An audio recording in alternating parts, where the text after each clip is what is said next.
So it sounds like you've had a bit of a roller coaster over the last 7 to 14 days. You're right. You're right. Certainly have. A lot of unknowns and with all sorts of results. But we've reached our visa goal now, and we've sent everything off to the consultant, and he's liaising with the schools admin people, and together they should be able to lodge the application, in the next day or two. Well, that's good news. That's very good. It's really a big relief.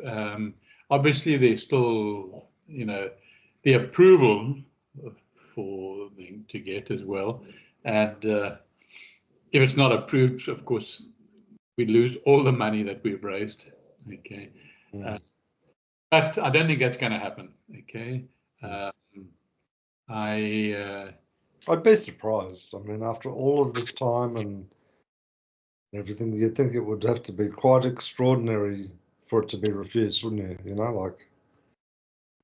I mean, you haven't been convicted of terrorism or anything like that, have you? So you should be fine. Yeah, absolutely. No, I think, somehow we've just in the right spot and everything's happened. And, I wasn't, and thank you very much indeed for your donation. Well, no, that's goes without saying anytime, Really appreciate it. And I think we had in total, I think about 77 donations. Okay. Oh, cool. And from all over the world, all people that we are acquainted with in some way or another.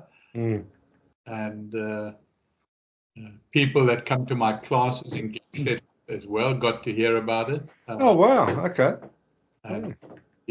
So that was good. And even the founder, Neil D'Souza of Get Set Up, also donated. Oh, wow. There you go. Yeah. And having said that, we got a letter from a senior manager in Get Set Up saying, just in case we didn't know, we have signed an agreement and we are not allowed to promote anything like this in classes and everything. And said, we've checked up on yours and Sue's classes, and fortunately, you haven't promoted it. Okay, but just to let you know. It's lovely. It's like a backhanded compliment, isn't it? So just and I said thank you very much, and please thank your founder as well for the donations. Yeah, that's right. Yeah, that's bizarre, isn't it? But it's a strange world we live in, Master Jack. Yeah, certainly is.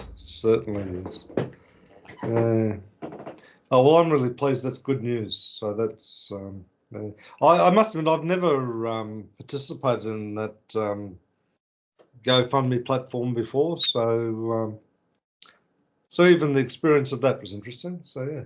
Yeah, very interesting indeed. It's a very sophisticated app. I didn't set it up. It was Sue's principal at her school that set it up because she wants Sue desperately, doesn't want to not come back, and so she set it up, and then we just pushed it around like on social media and stuff like that, and we're amazing. I mean, there was an Australian friend of Sue's, who's a teacher but not teaching anymore at that school, who came and had tea with us. Okay, and said, they want to help, so they gave us $1,000. Okay. Wow. Yes, and they're not rich. Eh? They're not rich. They've got she's pregnant and they've got 2 children, and he does this all sorts of night shifts and things to keep afloat, and yet they did that. So it's absolutely amazing. Wow. Yeah. Mm. So what have you been up to? Just same old, just working and doing my own thing, not much. Nothing as exciting as you. But, exciting. Yeah. It'll be a relief when it's all over, because then it's a 4-year visa. So how long do you think it'll be before you get a decision? Is that? Well, I think what we will get is the first thing that we'll get probably early next week would be a bridging visa. Okay. That always gets given out as soon as it arrives. The application arrives. They a day afterwards they send out a bridging visa to say that you may not leave the country while they're considering your application. Okay, and you're entitled to everything that you were entitled to, but on your previous visa. It just waits. So, they might decide to send us for medical examinations, and that they do during that bridging visa time, or they might send query some qualification of Sue's and things like that. Who knows? But it depends on the individual that actually decides to deal with it. And I was talking to the parents of my eldest son's wife there last weekend, because they're trying to. Well, they've just sort of similar to yourself. They've managed to get a visa to come to Australia because they want to stay here with their daughter and the grandchildren and all that sort of thing. And even like they're English, so and same sorts of issues, and they've been told, I don't expect any answers before 2027 or something like that. That's right. Yeah, they're probably trying a parental visa, are they? Could be. I'm not sure. I'm not sure what it is. That's the worst. It's the most expensive and the longest you wait. Yeah. And he was saying that and everything else that goes with it. He says you basically have no rights, and he says if they decided to buy property, they have to go and pay extra taxes and all sorts of stuff, as if they weren't even living here, So it's so there's absolutely no benefit or advantage or whatever whatsoever, It's just literally treated as a foreigner. Yeah. So it's not a very pleasant process at all. It's amazing, and what we've been through.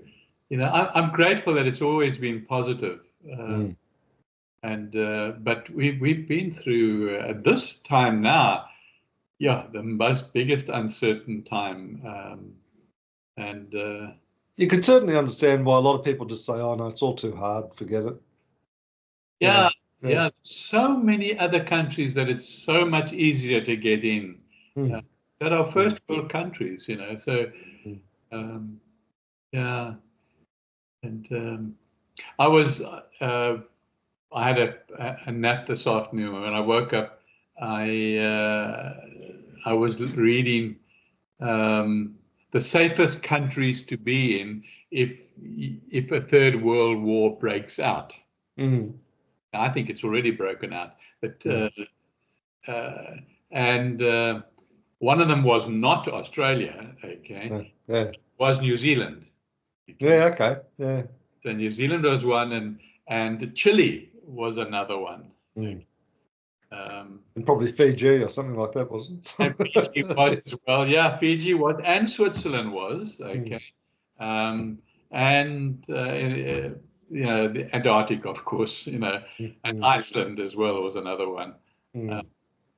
But I see Russia is threatening nuclear participation in there. Yeah, and I don't think the threats are that hollow either, to be honest with you. But the number of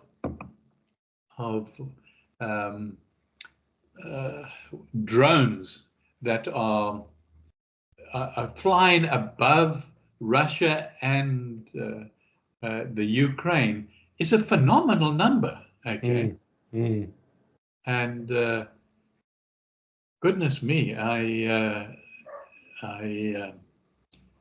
you know, the technology is sort of scary, isn't it? Because I was reading an article there, I don't know, a couple of weeks ago, and it was talking about not only with drones but also with warplanes.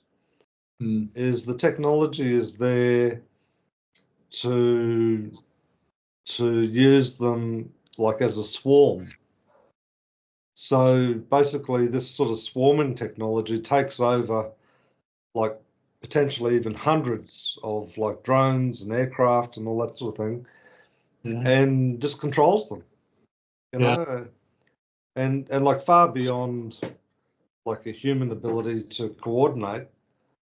And you know, I mean, they are literally just weapons of destruction. You know, like and there would be no escaping. Like, you know, it was just like if you're in their path, just look to the sky and say good night. You know, so it's really interesting the way this technology has just suddenly developed in a short period of time, and that it's been used.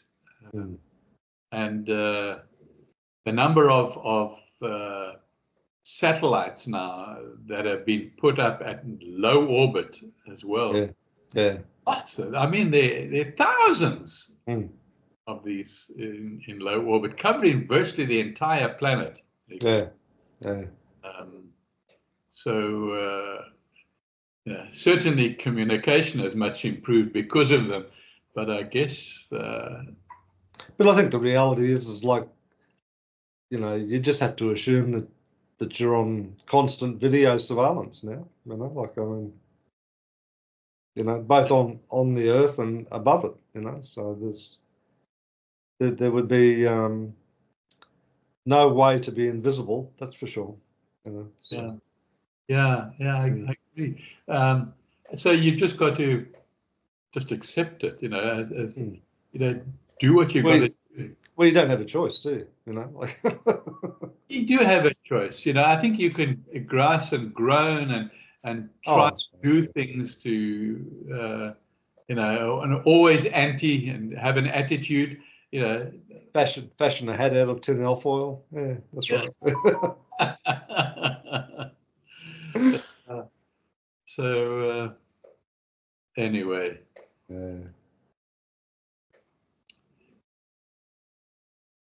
Yeah, but anyway, interesting times.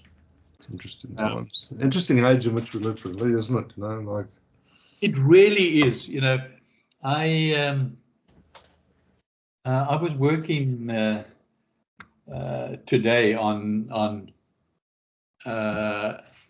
not a new class, but a class that gets set up and asked me to repeat that I last did, I think, in 21 or 22, okay, which is basically the effects, the alarming effects of climate change is, I think, the title. Okay, and I've been working on that yesterday and today, and you know, it is alarming, okay, because the evidence all over the planet that things are dramatically changing. Sure, some places are getting greener, but the deserts are expanding enormously, and you know, the ice is melting for sure. Ocean's a lot hotter. And the whole, I was looking at the migration patterns of birds and salmon and whales and things like that, and they're all changing. Okay, but the problem is their usual, let's call them nesting places. Okay, if you're referring to fish as well. You know, are not ideal anymore and not there, and they're moving, and they are reducing in number across the planet, all of them. Okay, so what does that mean as well? You know, and I mean, you look at here in Australia, you know, across the waters from you and a bit further north, you look at the Great Barrier Reef. Okay, they're trying their utmost to protect it, and it's just dying. It's just dying, and it's getting sunstroke. You know, whatever you call it now, it's scorching the things, and it's dying now. You know, that affects everybody, Don. That affects not only the sea, but the creatures in the sea, but also the humans that feed off those creatures. Okay? It's a huge domino effect for sure. That's a huge domino effect. Yeah, that's right. Now that's just one little aspect in the enormous big picture, and you see all these let's say in North Africa, where the desert is growing bigger and bigger, and people are moving, migrating, if you like, to Europe. Okay, and it's a very, very tough road or ship to get to Europe. And when you get to Europe, nobody loves you. So it was quite an interesting whole thought pattern, because when I do this research, you know, I do a lot of this sort of contemplating and thinking, and I love doing it because it makes me aware of what's going on, and then I devote a little bit of the class to, you know, what you and I can do as individuals. And there are things that we can do, you know, but only if we are aware of what's happening. Okay. So yeah, so I really enjoy those sort of classes. I'm hoping that in time to come, you know, I'll find other channels that would look up my my classes. Yeah, no, it's definitely interesting times, that's for sure. Yeah. So in one sense, I guess, you know, all of the events of the last couple of weeks have pretty much hijacked your complete attention, I guess, isn't it? You know, which is understandable for sure, you know. So hijacked what? Sorry. Hijacked your attention. You know, like it's really been the dominant thing, hasn't it, for you? So it's probably the most stressed I've ever been in my life. Okay. You know, besides affecting my stomach, and it definitely affected me mentally, and, you know, obviously emotionally. Who knows how else?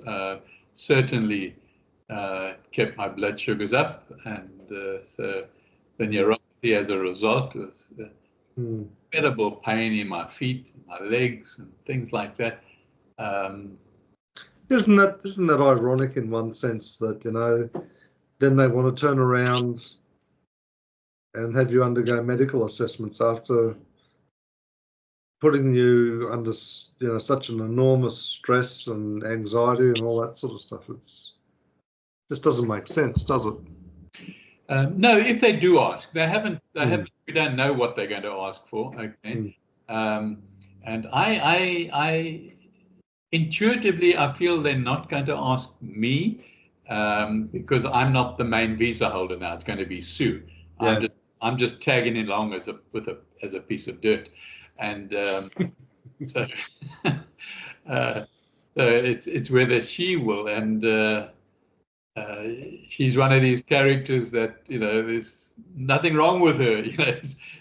It's a good attitude to have, but thank God I'm feeding her, so I'm making sure she gets at least some of the nutrients that she should be eating.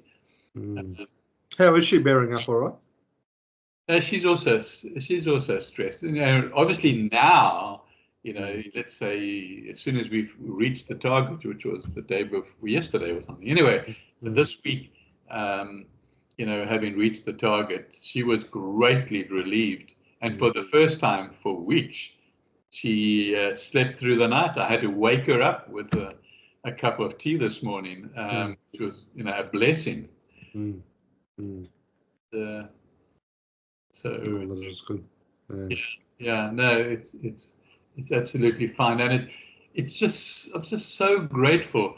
And I woke up this morning with one thing on my mind, and that was the words, okay, I believe.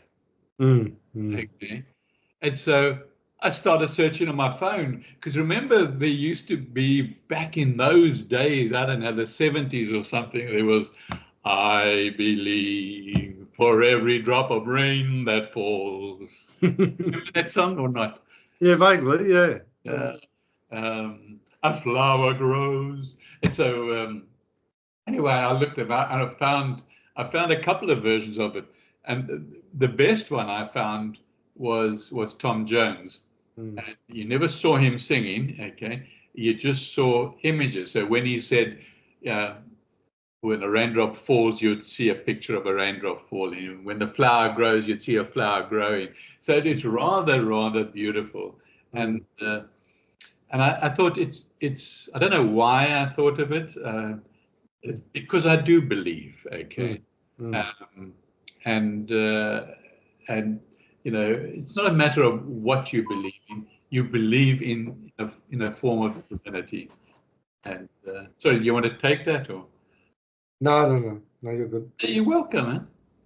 No, it's all good. Okay. Yeah, and absolutely amazing. And it's so true, isn't it? It's so true. It's all very well to have a a conceptual discussion about God or spirituality or whatever, but it's a completely different thing to actually live it. Yeah, it is. Yes, you're right. And so yeah, absolutely amazing that this song came to my mind, and I listened to the words of it, and I thought, I'm okay with that song. I really am. It's in a whole lot of different versions, but I just like Tom Jones's voice, so that really came out top. But I can't remember the original people that. I think it was in the end of the 60s that sang it. Yeah. I just can't. It'll come to mind suddenly, and I'll suddenly remember it. Maybe even during this conversation. We'll see. It was two guys together that sang it. And with GoFundMe, they give you the funds pretty much straight away, do they? Or no, they don't. I'm not quite sure where they're located, because they operate all over the world, and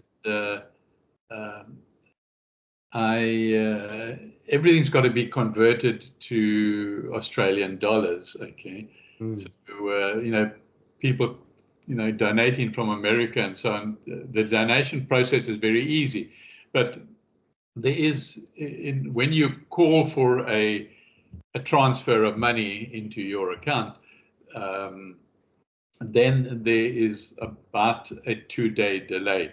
Okay, that's not too bad then. It was a little bit less with the first request, and so they downloaded basically not quite a half of it, and they said the other half will come, as they've cleared it, whatever that means.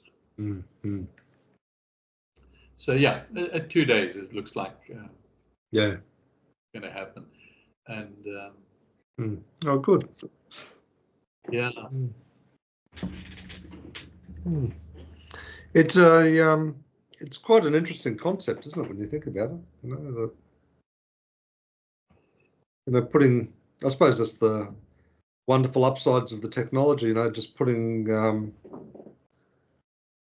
the control of it back into the hands of those, who are dealing with the issue, I guess, isn't it? So I think it's a beautiful concept, Donna. Having experienced it firsthand, and then had seen, people who you least expect. I mean, I belong to a diabetes group that operates every week, and it's a group, obviously, of people that got at least diabetes, but most of them have many other diseases as well, and they all put their cameras on, and a person leads it with the latest information and so on, and then we chat about it, and so it's sort of out of the blue, some of them just donated. You least expect it, as much as you'll get set up attendees, some of them, you don't expect it, okay? Just absolutely, and it's like, it's beautiful. There's no other word for it, because, it gives people a chance to, just be present and to be part of, and you can imagine, I mean, I had some acquaintances in South Africa that were black people in South Africa who were, I know they weren't or aren't particularly rich, and there would be like $20 coming from them, okay, and it's just so magnificent. I think it's a lovely part of technology that's developed, that people can do this, okay. Yeah. And of course I had, but I recognized it straight away, some fraudulent activity. Really? Yeah, but listen, you see, I got an SMS from somebody that wasn't on my contacts, okay, and said, we see you looking for funds. We can help you. Please send me the following information. Okay, and the phone number was a Nigerian phone number, and they are notorious for scams. Okay, the Nigerians. Okay, so obviously I recognize that it was easy to see, and again, technology brings it to your focus. You see, they can't anymore get away with those sort of scams. But the scams you can get away with is another one I was reading about in the last 24 hours. And that is, if you take a selfie photograph of yourself, okay, and or with a group of people, okay, but you take a selfie, you holding, and just a tiny bit of your finger gets into the picture frame, okay. Scammers can use that and get your fingerprint to open your phone, to open all sorts of the, biometric type things, just from that little. So the technology is working for the bad guys and the good guys. I mean, if you've got the smarts, to do that in fraudulent sense, I mean, my goodness, why don't you just go and do something worthwhile? Like, really, I'm sure it's much more fun to scam people out of millions, okay, than try and make good money from something that, yeah, anyway, each to their own. They've got to help bring the world to an end. Well, got their own karma to deal with, then I guess, don't they? But anyway. Absolutely right. Okay. So interesting to see how people play with their life, all within their little bubble. Yeah, yeah, yeah. That's so true, so true. But anyway, fascinating. And it's been a rather tumultuous week in the news and everything too. Not that I try and watch the news at all, but the stabbings and goodness knows what. You just think, goodness. And again, the victims are just like completely innocent, completely unrelated to the perpetrators, and it's absolutely. just In the random, in the shopping, in the Bondi shopping centre, yes. But then the next day was that priest in the church. In the church, yeah. I mean, that wasn't random, eh? No, well, you would kind of think that the last place you'd expect to get stabbed is in a church. Yeah. If ever you thought that there was at each other's religions. Okay. Yeah, I know, isn't it? Just shocking, but anyway, what do you do? Yeah, Sue and I were talking about this subject, and I mean, there are a lot of reasons, but I have an opinion, and I, having been schooled and brought up in a strong disciplinarian type of environment at boarding school and at home, okay, not unpleasantly or something, but I knew right from wrong, and if I did wrong, I knew that I was going to get hammered one way or another, okay, or punished, so we say. And, these days, the kids in the schools are not allowed to be punished, okay? They're not even allowed to go and stand in the bathroom like my sister send my girls to the bathroom when they were naughty, you know, and then go and give them a talk, you know. And oh no, it's the complete opposite, isn't it? You know, it's just such a self-centered, aggressive response, isn't it? You know, it's just incredible.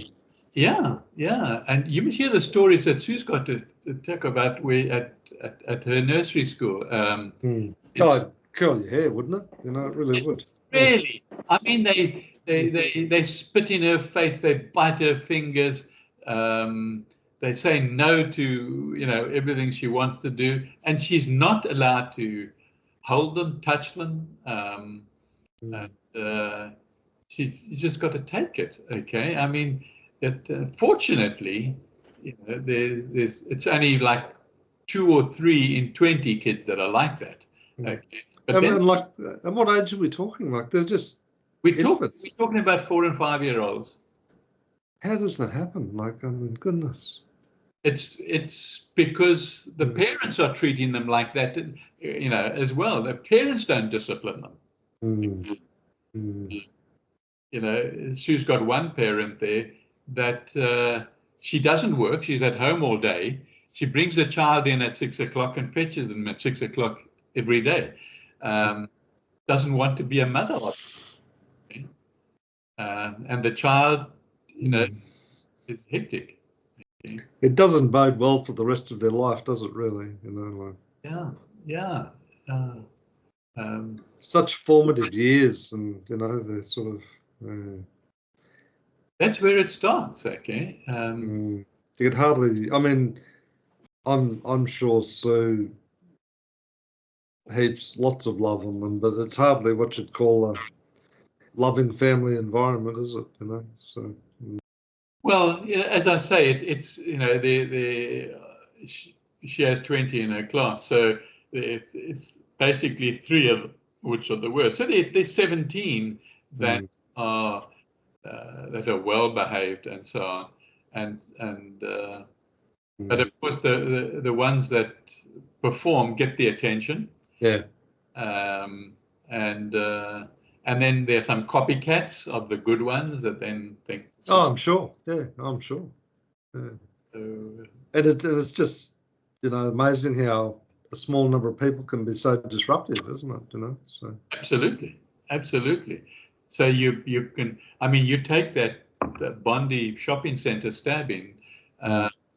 It just seemed to have affected so many. Then you look at the next day, and you see the pre-stabbing, and then look at the crowds that were rioting outside the church, stamping on police. Yeah, I mean that was the most incredible thing, in my mind. Like, sure, there'd been a horrible thing happened inside, but how did that riot occur outside the church? Like, why?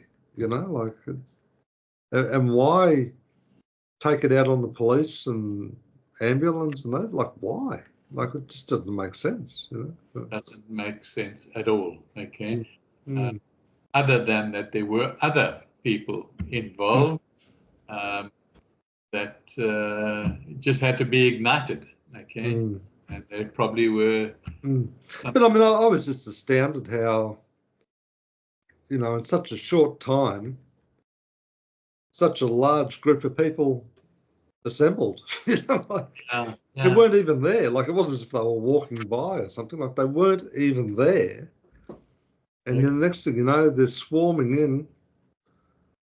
Like I don't know what. Yeah. Really out of control. Totally. I mean, the police couldn't even control them. No.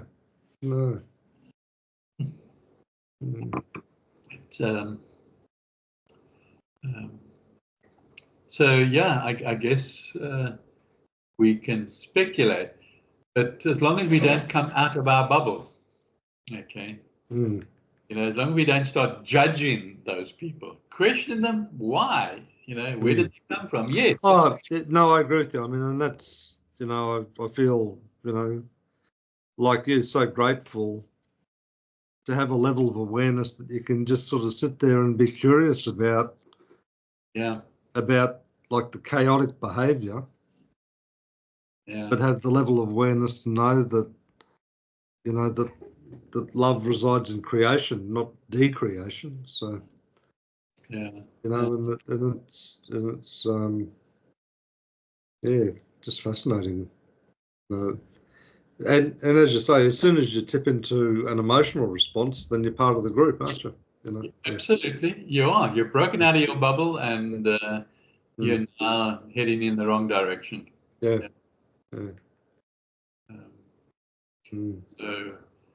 it's quite an interesting mental discipline that people like you and I discuss and have to go through. And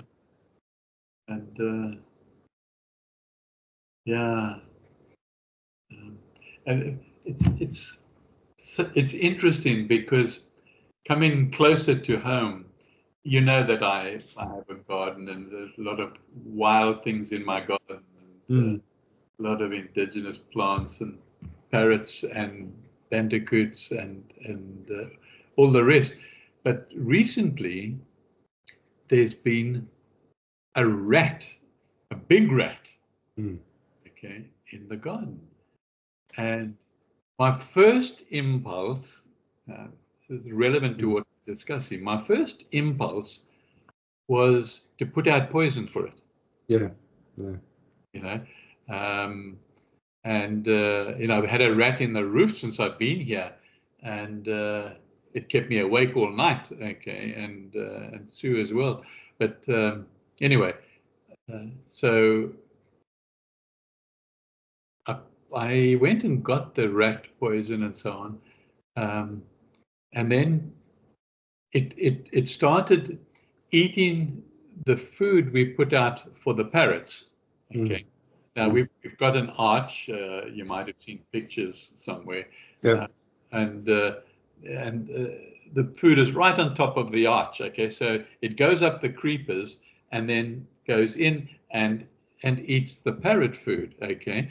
But we were able to get a good look at it, and it really was a beautiful creature.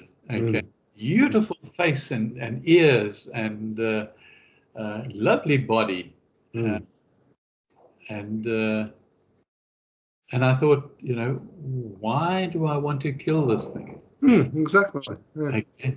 Why have I got in? And Sue was the same. Sue was exactly the same. It's, as long as it stays outside in the garden, it can be part of the eco environment out there. Yeah. And we've left it.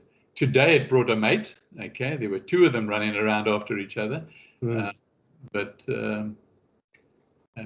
I think I got a photograph of it. They run so fast. Okay.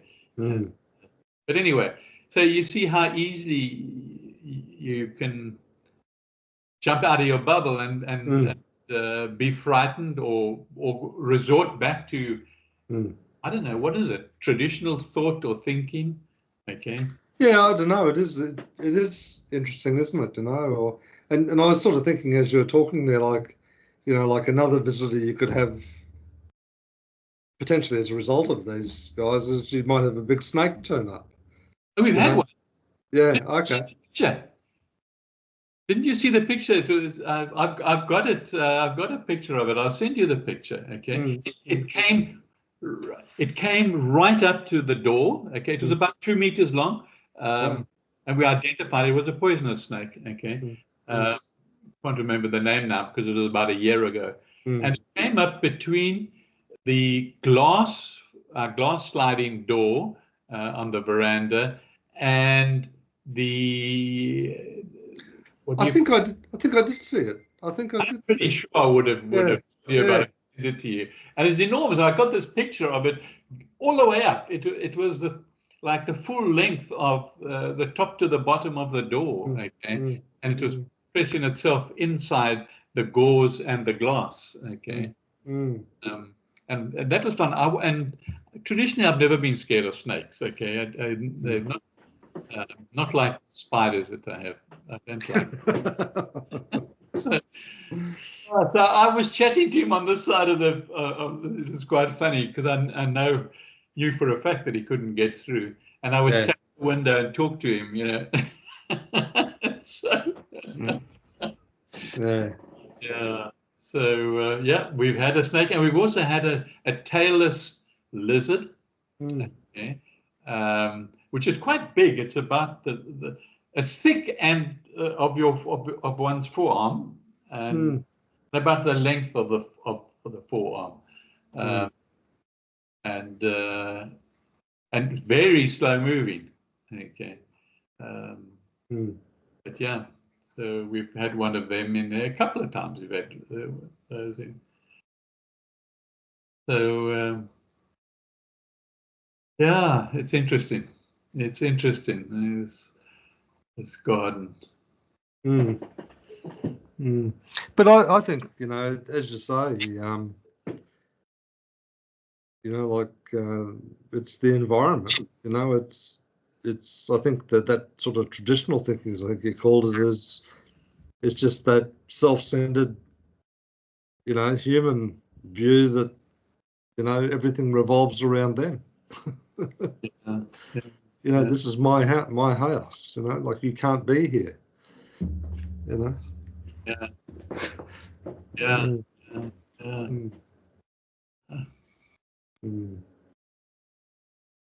and you grew up with attitudes. If a person had a different color skin to you, then you had an attitude towards them. Yeah, I know, and also, I think I've said it before. There was this self-righteous attitude within Australia, about being judgmental of South Africa with apartheid. Yeah. And yet those very same people, were living in an environment where there was a white Australia policy in operation. It's like, hello? Like, how does that work?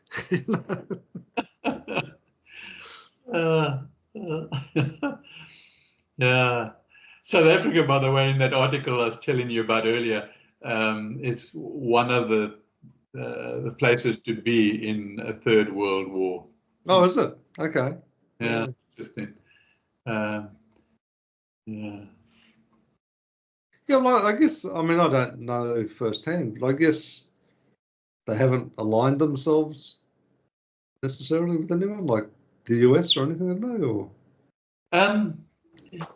They not really align themselves, but they certainly, at the moment, I mean, in like 2024, they're getting very friendly with China. Okay. no, okay. Yeah. Hmm. And, they were the ones that put United Nations court case against Israel for what they do in their land. And so, but I mean, it's so corrupt. They due for another election, and I don't know how it's going to turn it, because the ruling party has been chopped up, and more parties started, and so I don't know what that's going to go to. But historically, from before 1994, they were strongly aligned to Britain and America, but no longer for sure. Yeah, well, I guess the Commonwealth probably had a bit of a. Yeah, that's what it is. Yeah. Commonwealth. Yeah. So, but no longer the Commonwealth.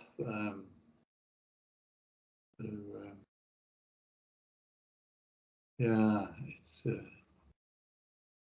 thought-provoking when you think of that.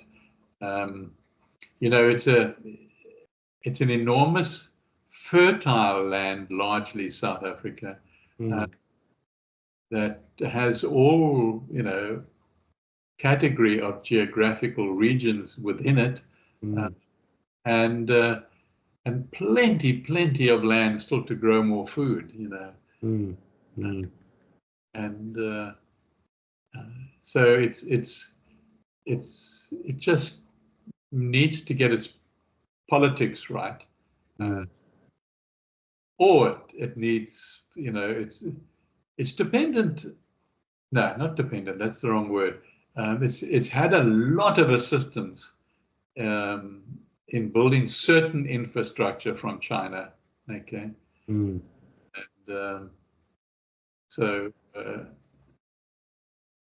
yeah. So I guess they've gone the opposite, because it was let's say the whites that enslaved them in apartheid, and they were brought up and then bred like that. Okay, so I think they have a natural instinct to be fearful of what the whites can do to them. It's the opposite to what we were saying earlier. And so I don't know whether they don't appear to, and of course, Moya says that Southern Africa is going to be the new world renaissance after the catastrophes. So, I don't know. I think, quite honestly, if you think of New Zealand, South Africa, and Chile, they're sort of a little bit, in a sense, off the beaten track. Yeah, that's right. Yeah, it's if you look at China, Russia, America, Britain, they're all up in the northern hemisphere there. That they sort of don't have that sort of strategic importance when you look at all of the superpowers and all that sort of stuff. Really. Yeah, and the superpowers will want to get rid of each other. So I guess if it's going to be I don't think it's, from what we were saying earlier in the conversation, I don't think it's going to be a nuclear war. Okay, it's going to be a different war. Okay, so yeah. It's hard. It's hard to know. I mean, I guess there's been lots of people been very occupied with it for a long time, but as you say, when you look at each war, and like even in recent history, they've all been quite different, haven't they? So yeah, they have. But if you take a nuclear bomb and explode it in the quite high up in the atmosphere over a country. Okay. It really destroys everything except people. Okay. Yeah. So because of the waves that come out of it. So who knows? Who knows? And is it going to extend to control of space as well? Okay. Well, that's the thing is you say what's the assets of strategic importance, and it's no longer the size of your army, it's your ability to, influence power supply and water supply and, internet access and those sorts of things. So if you control that, you've pretty much got control of everything, haven't you? So. Right. And I also read in the last day or two that NASA wants to speed up recovery of soil from Mars. Okay, it was going to still be many years ahead because they don't have the ability to collect the samples that have been collected or pick up and bring back to Earth. So they seem to be showing a lot more activity around there. And then, of course, with the Artemis program, they're going to land and live on the moon very soon.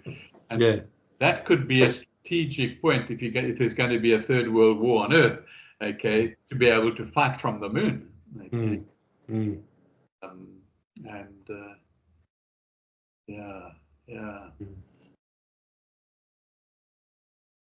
one of the way the technology is going now, as you know, you can see it in the Gaza with the drones, is the technology to detect a drone and to destroy it. Okay, so the drones become inefficient because of the technology that developed. But at the moment, they haven't got the technology in case there's 2,000 drones at the same time. Yeah. Then that's a different ballgame. Okay. And China is producing drones cheaply, okay, compared to other countries. So, yeah. So maybe you can compete, you can protect your skies, but I don't know. Okay. Iran has threatened to go ahead and to join the war, and America says if Iran joins the war, so will they. Yeah. Okay? They will attack Iran, says America, says Biden. Okay.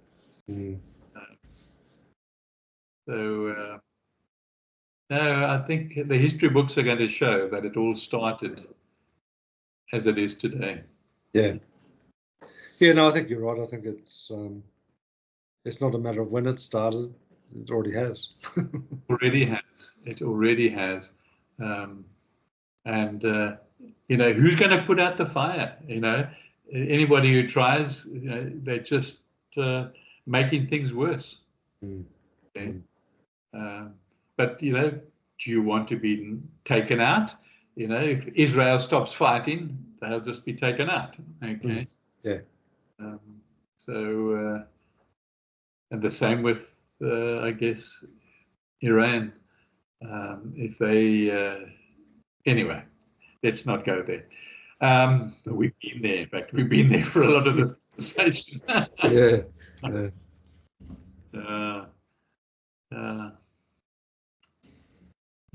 Fascinating. No, I think, as you say, if you focus on gratitude and optimism and positivity and that, then there's certainly a much better place to be. That's for sure.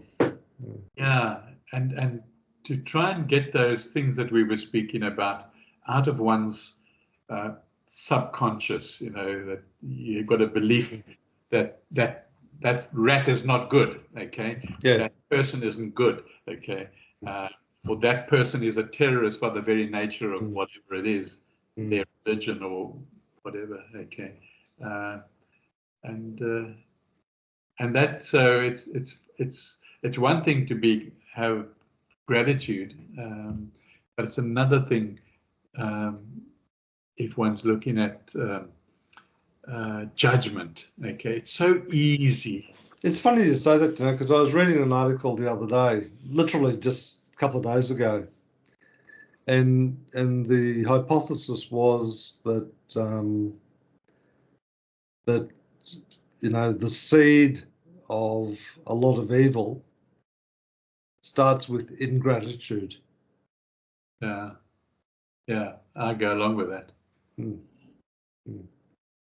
And then, like, the typical response will be, oh, what's the big deal? Well, it is a really big deal because what spawns from that can be quite, catastrophic. Yeah. But for the individual as well. You see. Yeah, very much so. Yeah. So even when because I visit that website, gratefulness.org, most days, and like when I first was going to it, it was like, oh yeah, that's nice. But when I really thought about it and contemplated it, like as you've identified, is that gratitude is just so important. It really is. It's you can't underestimate the power of it, really. Yeah. And I don't mean like superficial gratitude, like sort of heart-led gratitude is just so important, and it really is. Yeah. But you bring up a really good point there, very casually. Is I guess there are different categories or levels of gratitude. Perhaps you're gracious because you think you should be. Well, that's right. Yeah, it's almost like a veneer. Yeah.